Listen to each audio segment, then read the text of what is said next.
누군가 표현할 때 여러분이 어떤 표현을 원하십니까? 1번, 나를 향해서 얘기합니다. 어떤 사람이 너무 딱딱해, 날카로워, 혹은 차가워, 이런 게 1번입니다. 2번, 부드러워, 그리고 따뜻해. 몇 번을 원하십니까? 예? 혹시 1번을 원하시는 분이 계신가요? 저를 또 조용히 찾아오시기 바랍니다. 부드럽다고 따뜻하는 말을 듣고 싶지, 차갑다, 날카롭다, 딱딱하다는 말을 듣고 싶지는 않습니다. 여러분, 하나님이 어떤 분인가를 얘기할 때 우리가요, 우리의 머릿속에 이 그림이 있으면 굉장히 좋습니다. 그럴 때 우리는 생각의 틀이 넓어질 수 있고, 그리고 다르게 생각할 수 있어요. 어떤 그림이 있어요. 하나님을 생각할 때, 예를 들어서 지난번에 제가 이런 말씀을 드린 적, 하나님은 곡선의 하나님이다, 직선의 하나님이 아니고.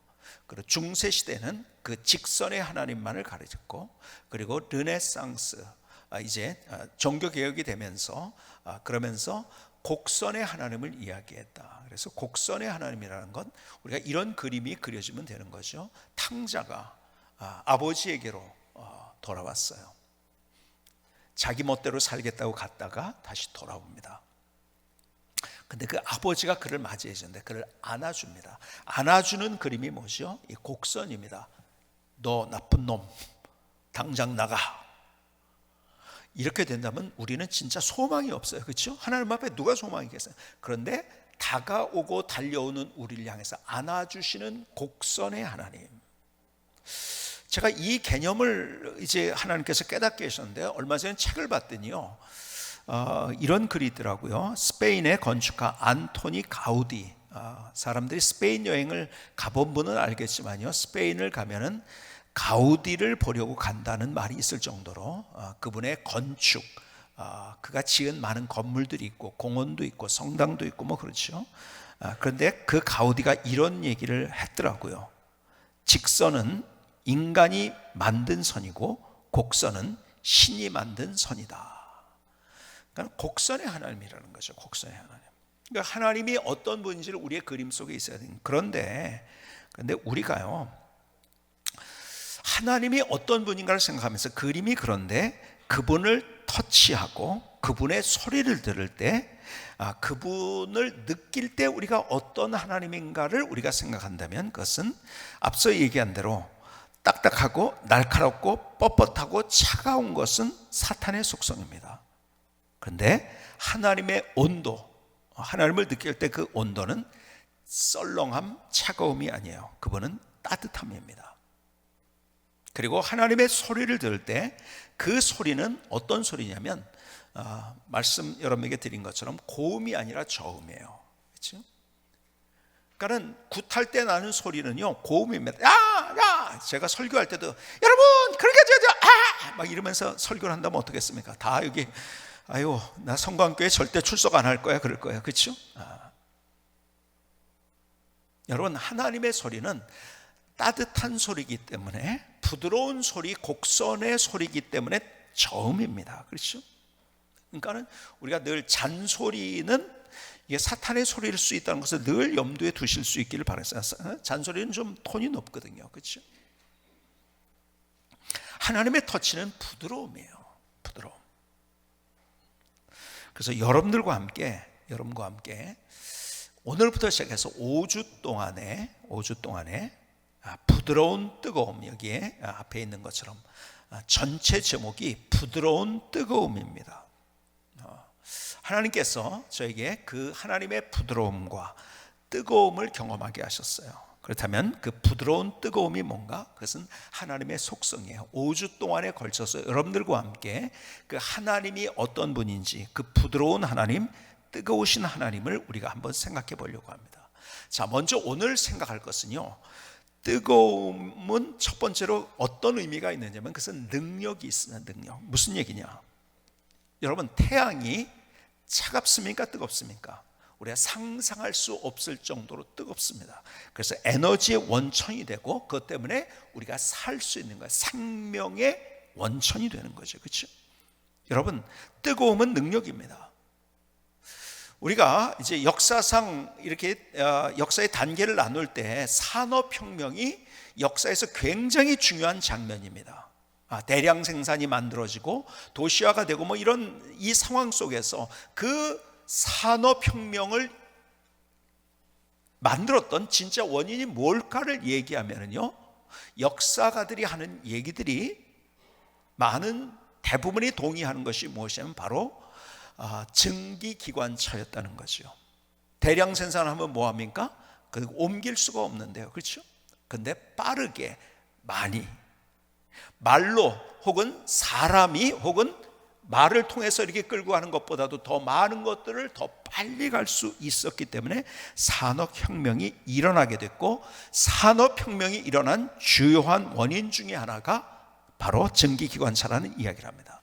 제임스 와트에 의해서 발명된 그것. 자, 그런데 그 증기기관차의 원리가 뭡니까? 수증기의 압력에 의해 열 에너지를 기계적 에너지로 바꾼 거예요. 열 에너지로부터 출발한 거죠. 핵심은 열입니다. 뜨거움입니다. 그 뜨거움은 능력이라는 거예요. 자, 그런데 보세요. 하나님이 가지신 가장 중요한 그분의 속성은 능력입니다. 그래서 창세기 1장 1절에 하나님이 우리에게 이렇게 선언하십니다. 태초에 하나님이 천지를 창조하시니라. 여러분, 하나님이 천지를 창조하셨다는 말, 이 말은 여기서 끝나는 것이나 우리가 감히 상상할 수 없는 능력을 가지신 그분이 바로 우리의 하나님이시라는 거예요. 다시 말해서 여러분, 우리가 먼저 깨닫고 알고 그리고 우리가 그렇게 살고 해야 될 중요한 전제가 있다고 한다면 능력은 하나님께만 있다는 거예요. 한번 따라해볼까요? 능력은 하나님께만 있다. 무슨 얘기인지를 제가 설명을 드릴게요. 이 세상에 잘못된 소리들이 이 세상을 오염시키고 있어요. 헛된 소리, 좀 더 세게 하면 헛소리들. 뭡니까? 내가 능력이 있다는 거예요. 여러분, 이 시대는 점점 더 사람들에게 내가 능력이 있다는 것을 강의하고 그리고 책을 통해서 사람들이 전파를 합니다. 하나의 이것이 종교가 됐어요. 그래서 여러분, 장로교회의 웨스트민스터 교리문답 제1문이 뭔가? 사람의 제일 되는 목적은 하나님을 영원하게 하는 것과 영원토록 그를 즐거워하는 것이다 라고 했는데요, 이게 바뀌어졌어요. 이제는 여러분, 미국 바이올라 대학의 조직신학 교수인 테디어스 윌리엄스라는 분이 이런 얘기를 했어요. 장로교 표준신앙 고백인 웨스트민스터 교리문답 1문이 최근 들어서 완벽하게 변했다. 그러면서 이렇게 얘기합니다. 변화된 제1문. 자, 들어보세요. 사람의 제일 되는 목적은 자신을 영화롭게 하고 자신을 영원토록 즐거워하는 것이다. 자기에게 초점이 맞춰졌어요. 그러면서 그는, 윌리엄스 교수는 이런 얘기를 합니다. 자기 숭배가 이 세상에서 가장 빠르게 성장하는 종교가 되었다. 여러분, 가장 빠르게 성장하는 종교가 뭔가? 자기 숭배라는 거예요.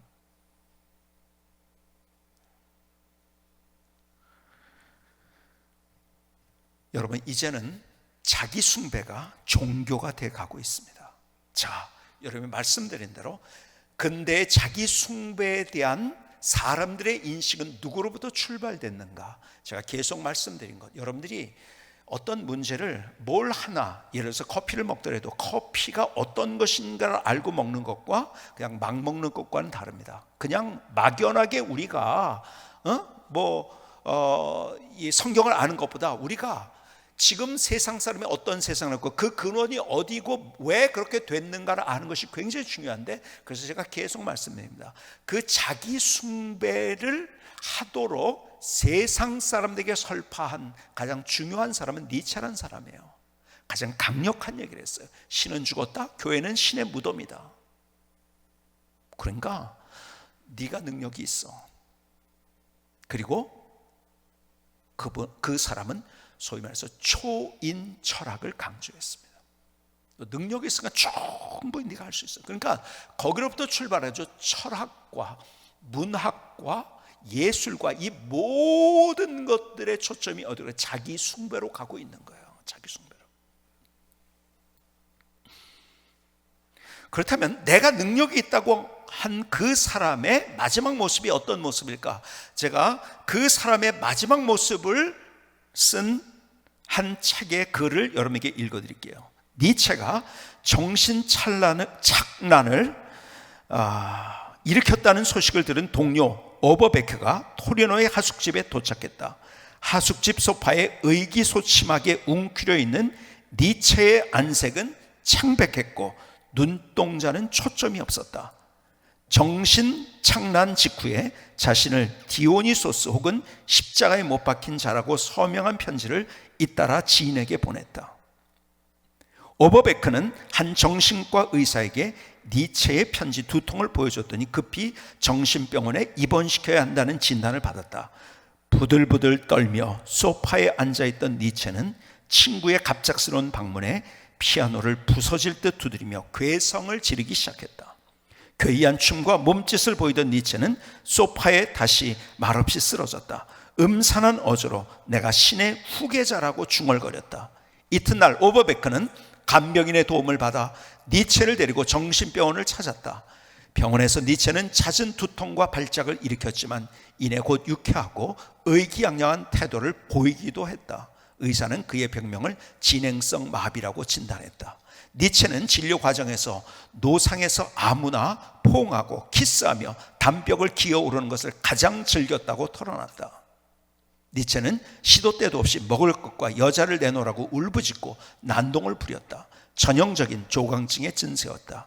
잦은 정신 발작을 일으키며 10년을 더 연명한 끝에 1900년 8월 25일 인간 니체는 죽었다. 여러분들이 머릿속에 그려볼 수 있겠습니까? 하나님이 없고 자기가 능력이 있던 사람의 마지막은 부들부들 떠는 모습, 노상에서 아무나 포옹하고 키스하고 담벽을 기어오르는 것을 가장 즐겼던 모습, 음산했던 모습. 여러분, 이게 그의 결과였던 거예요. 하나님 없이 내가 능력이 있다고 한 사람의 결말, 그리고 열매. 뭘까요? 이것은 하나님이 없으니까 결국은 동물적인 인생을 마지막에 살았던 거죠. 불행했죠? 불쌍했죠.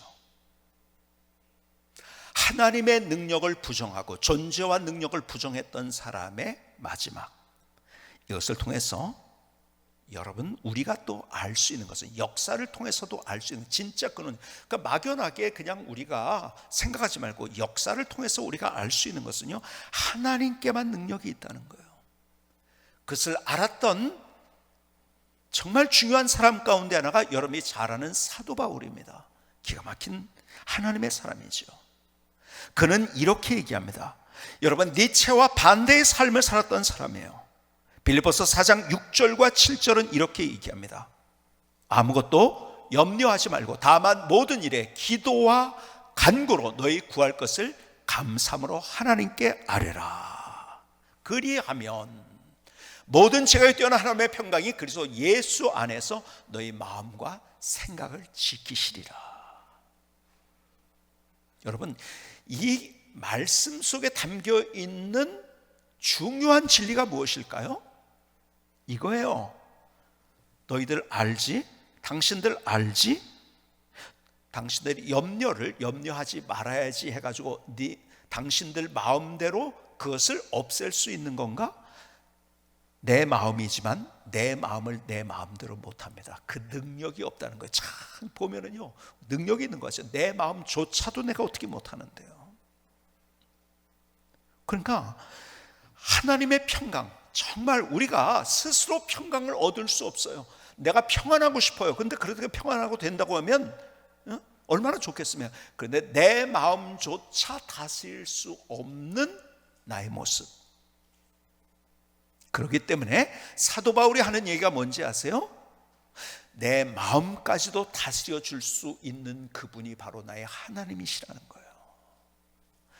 능력은 내게 있는 것이 아니라 나는 내 마음조차도 다스릴 능력이 없는데 그렇게 할 수 있는 능력이 있는 유일한 분, 그분이 하나님이시기 때문에 그분께 기도해야 된다고 말씀하고 있는 거예요.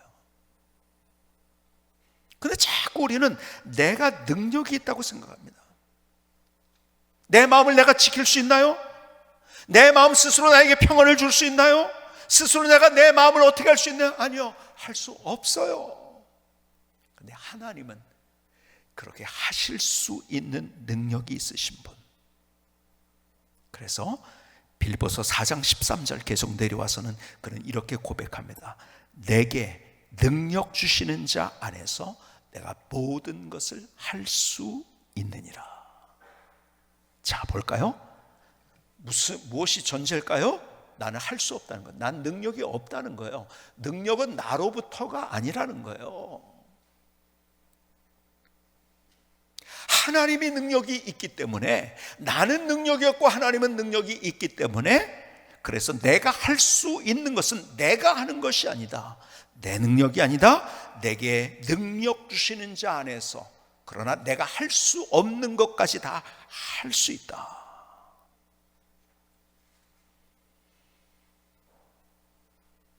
여러분, 이것이 사도 바울의 고백이었던 거예요. 니체와 반대. 니체는 자기가 능력이 있대요. 그래서 그는 불행으로 인생을 마감했어요. 그러나 사도 바울은 그의 삶 속에서 문제도 만났죠. 힘든 일도 만났지만 거기에서 하나님 누구신가를 경험했고, 역전의 드라마를 경험했고, 하나님이 또 이렇게 역사하셨구나 늘 경험할 뿐만 아니라 그를 통해서 수많은 사람이 주님께로 돌아오고 새로운 인생을 사는 정말 멋진 영향력이 있는 삶을 살 수 있었던 거예요. 뭐의 차이일까요? 내가 능력이 있다고 한 사람과 나는 능력이 없다고 한 사람의 차이예요. 나는 능력이 없지만은 하나님이 능력이 있기 때문에 내가 그 능력으로 살아갈 수 있다고 한 그 사람. 그래서 역사학자 아놀드 토인비 교수는 이렇게 얘기했습니다. 바울의 발길이 머무는 곳, 그곳이 어느 마을이든 어느 도시든 그 순간부터 그 도시는, 그 마을은 바울의 영향권을 피할 수가 없었다. 여러분, 도시와 마을과 세상을 변화시킨 인물이 되었다는 거죠.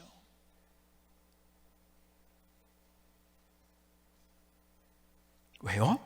나는 능력이 없지만 철저하게 그는 하나님의 능력을 내가 의지했기 때문에 내가 이렇게 됐다는 거죠. 가만히 여러분에게 말씀을 드렸지만 전 가만히 보면은 저도 하나님이 제 있는 능력을 사용하시는 줄 알았어요. 그게 얼마나 착각이고 오산인지 아십니까? 여러분, 내 능력을 사용한 게 아니라 하나님이 내게 능력을 주신 거예요. 가만히 되돌아보면 나는 얼마나 참 부족한 존재인가 늘 느껴요. 지난주에도 어떤 분하고 식사를 했어요. 제가 밥을 산다고 그랬어요. 그리고 이제 막 대화를 했죠. 진지한 대화를 하다 보니까 그분이 이거 식사 계산하라고 거기에 이제 일하시는 분에게 카드를 줬는데 준 거를 제가 봤어요. 근데 그냥 주는 것만 봤지 내가 안 되고 제가 내야지요 하는 걸 모르고서 그냥 얘기만 해버린 거예요. 다 끝나고 나서 보니까 가만히 있어보자. 그때 카드 줬는데 내가 뭐 하고 있었지? 저는 멀티가 되는지 알았는데 멀티가 안 돼요. 그냥 얘기하다 보니까 그 주는 건 주는 거고 내 얘기는 얘기고 따로 가니까요 같이 가지를 못하는 거죠. 그러니까 내가 낸다고 하고서 남이 내게 만든 거예요. 제가 가다가 뭘 골똘히 생각하면은요 누가 지나간다. 가만히 있어보자. 누가 지나갔네? 여러분 참 제가 보니까요, 저는 젊었을 때 제가 멀티 능력이 있다고 생각했던 사람이에요. 저는 어떤 사람보다 멀티 능력이 있다고 생각했는데 가만히 보니까는 누구보다도 멀티 능력이 없더라고요. 가만히 보면 다 그것이 하나님께서 나로 그렇게 할 수 있도록 나를 만들어주신 하나님의 능력. 하나님이 내 마음을 인도하셨고, 하나님이 내가 할 수 없는 것을 할 수 있게 하셨고, 하나님이 그렇게 할 수 있도록 사람들을 붙여주셨고, 어저께도 우리 장로님들과 만나서 같이 얘기를 하다가 그리고 집에 들어가서 잠을 자는데 다시 생각해 보니까 참 귀한 우리의 장로님들이 같이 함께 있었기 때문에, 저를 도와주고 응원해주고 함께 할 수 있는 그분이 있었기 때문에 내가 할 수 있었던 거지. 내가 무엇을 할 수 있었던 것이. 저를 위해서 기도해 주셨던 분이 계셨고, 우리 권사님이 계셨고, 지난주에 안수 이사님들이 금요기도에 나와서 찬양하는데 얼마나 가슴이 뜨거운지. 그래, 저분들이 있었기 때문에 우리 교회가 아름답게 세워지고 내가 할 수 없는 그것까지 저분을 통해서 할 수 있도록 하나님이 만들어 주신 거 아닌가. 여러분, 우리의 착각이 뭔지 아세요? 내게 능력이 있다는 거예요. 저도 그런 착각을 가졌었고, 그러나 그런 착각이 있었을 때 하나님께서 내 안에 역사하지 아니하고, 그러나 내가 할 수 없다고 생각하고 나는 할 수 없습니다. 그러나 내게 능력 주신 자에서 내가 할 수 있습니다 할 때 하나님께서 그 안에서 역사해 주시더라고요. 여러분, 그냥 우리가 막연히 하나님을 그냥 어떤 기계적으로 그냥 하나님의 능력이 있어가 아니라, 내 삶 속에서 하나님이 그 능력을, 태양이 나를 비추어줘서 내가 따뜻해지고 내가 생명력을 유지하듯이 하나님께서 내게 능력을 부어주시기 때문에 내가 살 수 있습니다. 내 삶 속에서 그 능력의 하나님을 경험하면서 한다는 것이 얼마나 귀한 일인가요? 자, 그런데 보세요, 우리가요 하나님의 능력을 생각할 때 자꾸 우리는 이렇게 세상적으로 기계적인 능력을 생각합니다. 그래서 그 하나님이 능력 주시면 1등이 됐고 부자가 됐고 대박이 나고. 여러분, 그렇다고 해서 제가 뭐 1등 되지 말라, 뭐 부자가 되지 말라, 대박 나지, 그게 아니라 그보다 더 중요한 것이 있다는 것을 이미 기억해야 돼요. 여러분, 하나님의 능력은 우리 안에서 어떻게 역사하는가. 오늘 본문에서 사도 바울은 우리에게 이렇게 말씀합니다. 빌립보서 4장 11절, 자기 얘기를 하는 거죠. 이렇게 얘기합니다. 내가 궁핍함으로 말하는 것이 아니니라. 어떠한 형편에든지 내가 자족하기를 배웠느니. 12절, 나는 비천에 처할 줄도 알고 풍부에 처할 줄도 알아. 모든 일, 곧 배부름과 배고픔과 풍부와 궁핍에도 처할 줄 아는 일체의 비결을 배웠노라. 내게 능력 주신 자 안에서 그 다음에 주시는 말씀이, 내게 능력 주신 자 안에서 내가 모든 것을 할 수 있다, 이거예요. 자, 그런데 하나님의 어떤 능력, 나를 어떻게 인도하시는 하나님의 능력을 그의 삶 속에 경험했는가를 이야기하는데 이런 거예요. 다시 12절이 개역개정에 난 비천에 처할 줄도 알고 이렇게 나오는데요, 쉬운 성경을 제가 읽어드리겠습니다. 가난을 이겨낼 줄도 알고 부유함을 누릴 줄도 압니다. 배부를 때나 배고플 때나 넉넉할 때나 궁핍할 때나 어떤 형편에 처해서도 기뻐하고 즐거워합니다. 무슨 말인지 아세요? 하나님의 능력이 우리 안에 어떻게 스며들고 어떻게 역사하는지 아세요? 하나님은 갑자기 어느 순간에 내가 1등이 되고 부자가 되고 대박나고 로또에 당첨되고 이런 것을 주시는 능력이 아니라 우리의 삶 속에서 인격적으로 우리와 함께 계셔서, 여기에 보시죠, 궁핍이라고 했죠. 그것을 쉬운 성경에 가난이라고 얘기했어요. 여러분, 이 말의 원래적인 뜻이 뭡니까? 가난해요. 그런데 가난을 견딜 수 있는 능력. 여러분, 그런데요, 이 궁핍이라는 말은 무슨 말인지 아세요? 가난하기 때문에 사람들로부터 손가락질 당해, 아유 저거 안 됐다 그러고서 비웃음을 받아요. 그런 것까지도 이길 수 있는 능력,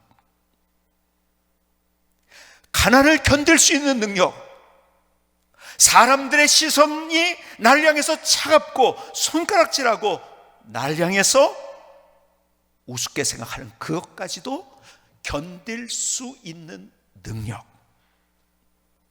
여러분, 하나님의 능력은 거기서부터 출발한다는 걸 아셔야 돼요. 사도 바울의 고백입니다. 그는 얼마나 많은 고난을 받았나요? 그가 타우루스 산맥을 건너서 마침내 지금으로 얘기한다면 터키의 그 중심부를 향해서 갈 때 타우루스 산맥을 건넌 그의 상태는 어떤 상태였느냐? 그는 완전히 지쳤고 먹을 것이 없어 배고파가지고 앙상했고, 그리고 볼품이 없었고 허우적거렸고, 아마 다른 사람이 봤을 때 어떤 거지가 이렇게 여기 와서 이러고 있나 이랬을 거예요. 그래서 그가 당했던 일들 뿐만 아니라 복음을 전하가도 당했던 그러한 일들들. 그런데 그는 그 상황 속에서 하나님 나 이거 벗어나게 해주세요, 이게 그의 기도가 아니라 하나님 이 상황을 견디고 이길 수 있는 힘을 주세요. 하나님이 그를 사용하셨던 거예요. 여러분, 내가 어떤 문제를 탁 반전해 가지고서 어떤 특별한 일, 로또가 당첨되듯이 되는 그러한 일들을 우리는 자꾸 기대. 아니에요. 하나님은 우리의 삶 속에서 그러한 일들도 견딜 수 있는 능력을 주시길 원하세요. 아니, 오히려 그것을 누릴 수 있는 능력, 아니 불편을 즐길 수 있는 능력.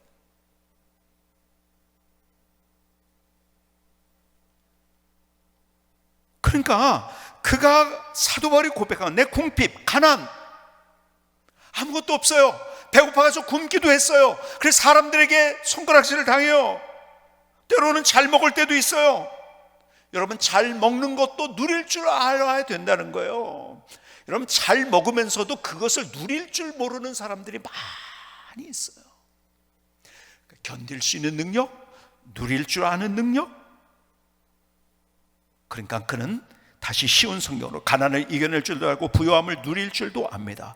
배부를 때나 배고플 때나 넉넉할 때나 궁핍할 때나 어떤 형편에 처해서도 기뻐하고 즐거워합니다.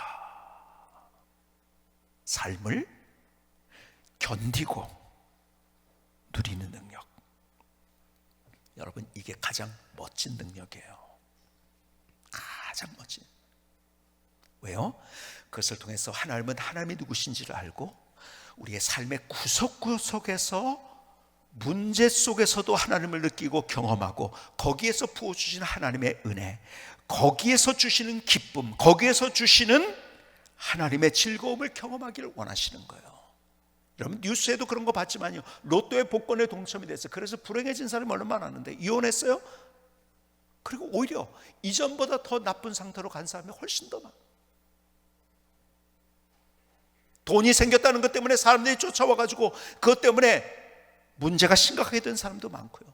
여러분, 그러니까요, 우리가 우리의 삶에 정말 하나님이 주는 행복을 경험할 수 있는 것이 무엇인가, 오늘 사도 바울이 하고 있는 얘기예요. 내가 처한 것이 다른 사람 보기에는 힘든 일이야, 절망적인 일이야. 그리고 사람들에게 손가락질을 받아요. 나 혼자 외로워하고 있어요, 힘들어하고 있어요. 그러나 그 안에서 그것을 견딜 수 있게 하시고 그것을 누릴 수 있게 하시는 하나님의 능력. 여러분, 내가 그런 상황 당할 때 우리는요 어떻습니까? 불안하고 염려하고, 여러분, 니체가 어땠습니까? 부들부들 떨고 어쩔 줄 몰라하고 괴성을 지르고. 그것이 아니라 거기에서도 그것을 견디고 이길 수 있는 능력. 여러분, 그것을 우리가 경험하면요, 우리의 삶은 하나님이 누구신지를 정말 멋지게 체험하고, 그리고 그 안에서 진짜 인생의 행복을 누리면서, 그렇게 되면 열매는 사도 바울 같은 열매들이 삶 가운데 나타나는 거예요. 여러분, 잘 보세요. 이게 인생의 선순환입니다. 하나님 합격하게 해주세요. 하나님 내가 사업에 성공하게 해주세요. 하나님 내가 1등 되게 해주세요. 이것이 우리의 기도의 제목이 아니라, 가장 먼저의 기도의 제목이 오늘 본문에서 얘기하는 것은 하나님이 우리에게 능력을 주시기를 원하시는데, 그런 것을 주시는 능력은 그 다음에 그것 때문에 더 불행해질 수 있어요. 악순환이 됩니다. 그런데 내가 가난도, 내가 따돌림도, 내가 실패도 내가 견딜 수 있는 능력, 그 힘, 그것을 즐길 수 있는 힘, 여러분, 그것을 주시면요 어떠한 상황 가운데도 우리는 하나님의 숨결을 느끼면서 야, 하나님이 이렇게 인도하셨구나. 거기에 평안이 있고 기쁨이 있고 감사가 있고, 그리고 뿐만 아니라 그것을 통해서 하나님께서 내 안에 부어오시는 하나님의 인생의 열매들이 충만하게 선순환으로 오게 된다는 것입니다. 오늘 막연한 하나님의 능력이 아니라 여러분의 인생의 그 구체적인 능력을 경험하며 걸어가는 멋진 인생이 될 수 있기를 주님의 이름으로 축복합니다. 김승혜 성사님의 찬양을 드리시겠습니다.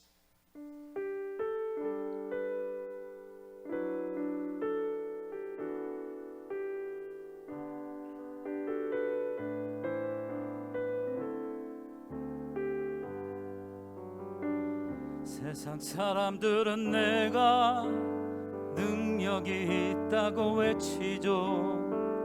그래서 힘들고 어렵고 외롭고 우울하지요. 내가 다 한다고 부딪히고 깨지고 난 후에 희망이 절망으로 변하죠. 난 능력이 없어요.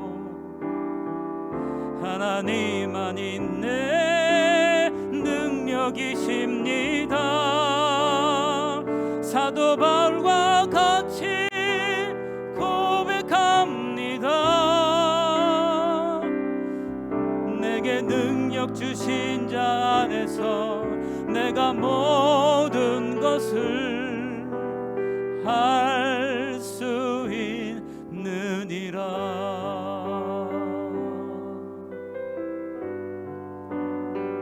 세상 사람들은 내가 능력이 있다고 외치죠. 그래서 힘들고 어렵고 외롭고 우울하지요. 내가 다 한다고 부딪히고 깨지고 난 후에 희망이 절망으로 변하죠. 난 능력이 없어요. 하나님만이 내 능력이십니다. 사도 바울과 같이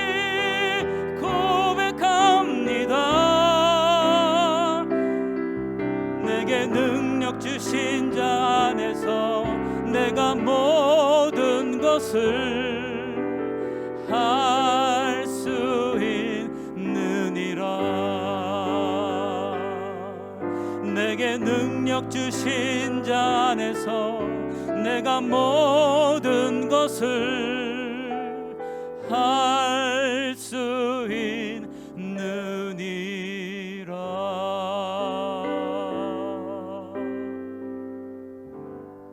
아멘. 하나님, 나의 고백입니다. 나의 결단입니다. 주님, 나를 받아주시 하나님 감사합니다. 사람들이 제가 설교를 하면은 그냥 설교가 줄줄 나오는 줄 알아요. 그런데 제 인생에 가장 힘든 것 하나가 있다고 한다면 제가 설교하는 거예요. 그런데 설교를 하면서도 느끼는 게 그거예요. 저는 일주일 내내 제가 그 하나님의 말씀, 일주일 전에 거의 이제 제 설교가 프레임과 내용이 정해지면서 일주일 내내 그것을 가지고 제가 또 경험을 하고 프랙티스를 하고 그 말씀으로 살아보려고 해요.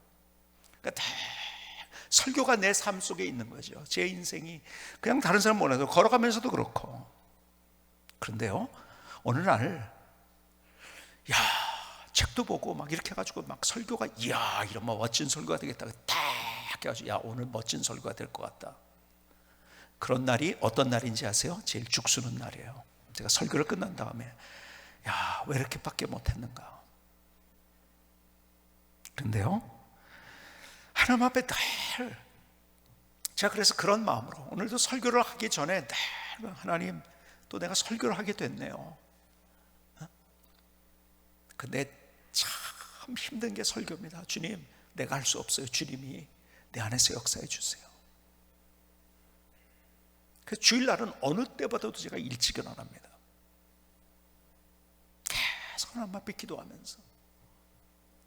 그런데요, 그렇게 하나님 앞에 내가 가진 것을 가지고 무엇을 하려고 하는 것이 아니라 하나님 앞에 그렇게 맡길 때, 하나님께서 그때 내게도, 제가 설교하는 저에게도 하나님께서 또 깨닫게 하시고 저에게 말씀하시는 그 음성까지 듣게 되더라고요. 그래서 주님께서 이렇게 말씀하셨어요. 산상수훈에서 마태복음 5장, 6장, 7장을 산상수훈, 예수님께서 보화와 같이 주신 말씀이라고 우리가 표현하는데 거기에 첫 번째 일성이 예수님께서 이렇게 말씀하셨어요. 마태복음 5장 1절, 예수께서 무리를 보시고 산에 올라가 앉으니 제자들이 나온지라 입을 열어 가르쳐 이르시되, 첫 번째 말씀 뭐죠? 3절, 심령이 가난한 자는 복이 있나니 천국이 그들의 것이며. 심령이 가난하다는 게 뭘까요? 여러분, 내 힘을 빼는 거예요. 맡기는 거예요. 그분께 안기는 거예요. 내가 할 수 없다고 하는 거예요. 나는 능력이 없다고 하는 거예요. 나에 대해서 포기한 상태, 심령이 가난한 거예요. 그때 하나님께서 내 안에서, 천국이 그들의 것이 내 안에서 역사하시고 나를 주장하시고 인도하신다는 거예요. 어떻게 그 하나님의 능력을 경험할 수 있을 것인가? 가난한 마음, 그것이 바로 사도 바울이 고백했던 것과 똑같은, 나는 할 수 없습니다. 그러나 내게 능력 주신 자 안에서 할 수 있습니다. 똑같은 거예요. 똑같은 말씀인 거예요. 여러분, 운동을 하면서도 우리가 볼을 차는데 결정적인 찬스에서도 똥볼을 차는 경우들이 있어요. 왜 그럴까요? 힘이 들어갔네요. 힘이 들어가서 그런 거예요. 힘을 빼는 게 가난한 마음인 거예요. 힘을 뺄 때 자꾸 내가 뭔가를 하려고 할 때는 안 된다는 거죠. 힘이 빠졌을 때 거기에서 운동을 하면서도 볼을 잘 찰 수 있는 거예요. 내 힘이 빠진 상태, 주님 앞에 맡기고 안기고, 나는 할 수 없습니다. 그러나 주님께서 내 안에서 역사해 주십시오. 이것이 어떤 특정한 일 때문에가 아니라 나의 삶의 순간순간 속에서 내가 이런 삶을 살아갈 때 우리는 순간순간 속에서 주님과 호흡하면서 주님이 누구신지를 경험하고, 우리가 만나는 그 모든 사건 속에서 때로는 사람들 볼 때 긍정적인 사건이 있죠. 때로는 부정적인 사건이 있죠. 기뻐할 사건이 있죠. 절망한 사건이 있죠. 수많은 그런 사건들 가운데서도 그 사건 자체를 누리면서, 그리고 거기서 하나님의 누구신지를 경험하면서 살 수 있는 겁니다. 오늘 그래서 우리의 기도가, 하나님, 내게 당한 이 일을 견딜 수 있는 능력 주님 허락해 주십시오. 지난 한 주에 저의 기도도 그런 기도였었어요. 매 순간마다 주님, 내 인생에 만나는 그 모든 것들을 견딜 수 있고, 그래서 그것을 누릴 수 있는 능력을 허락해 주십시오. 거기에서 나머지의 열매들이 나타나는 거예요. 이 하나님의 능력이 여러분의 삶 속에 스며들어 더 멋진 하나님의 역사들을 세워갈 수 있기를 주님의 이름으로 축복합니다. 기도하시겠습니다.